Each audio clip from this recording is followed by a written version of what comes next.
નમસ્કાર મિત્રો, તો ફાઇનલી આજે એક આરટીઆઈનો જવાબ આવી ગયો છે। મેં 20 દિવસ પહેલાં એક આરટીઆઈ કરેલી હતી કે મારા ગીર સોમનાથ જિલ્લાના વેરાવળ તાલુકામાં છેલ્લા 5 વર્ષમાં કેટલા બાળકોએ પ્રાથમિક શિક્ષણ વચ્ચેથી છોડી દીધું, અને બીજું હતું કે વેરાવળ તાલુકાના ગામડાઓમાં કેટલા શિક્ષકોની ઘટ છે।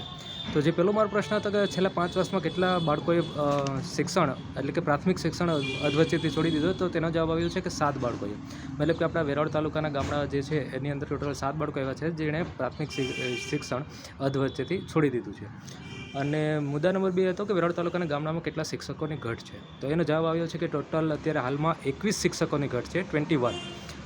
આ આરટીઆઈ કરવાનો મારો મતલબ એવો હતો, એનું કારણ એ હતું કે કદાચ કે આપણા બાળકો વેરાવળ તાલુકાના જે ગામડા છે એમના બાળકો જે છે પ્રાથમિક શિક્ષણ જો અધવચ્ચેથી છોડી દેતા હોય કોઈ કારણોસર, તો એમાં કંઈક આગળ આપણે સ્ટેપ લઈ શકીએ। પણ જવાબ આવ્યો છે કે માત્ર 7 બાળકો એવા છે જેણે કોઈ કારણોસર શિક્ષણ અધવચ્ચેથી છોડી દીધું છે, તો ઠીક છે।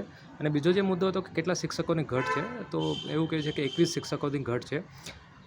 તો હવે તમે એકવાર ચેક કરો, તમારા ગામડામાં તપાસ કરો, તમારા ગામની અંદર જે પણ પ્રાથમિક શાળા છે તો તેની અંદર શિક્ષકોની ઘટ છે કે પૂરેપૂરા છે, અને જરૂરથી કોમેન્ટ કરીને બતાવજો કે તમારા ગામમાં જે પ્રાથમિક શાળાની અંદર શિક્ષકો પૂરેપૂરા છે કે શિક્ષકો ઓછા છે।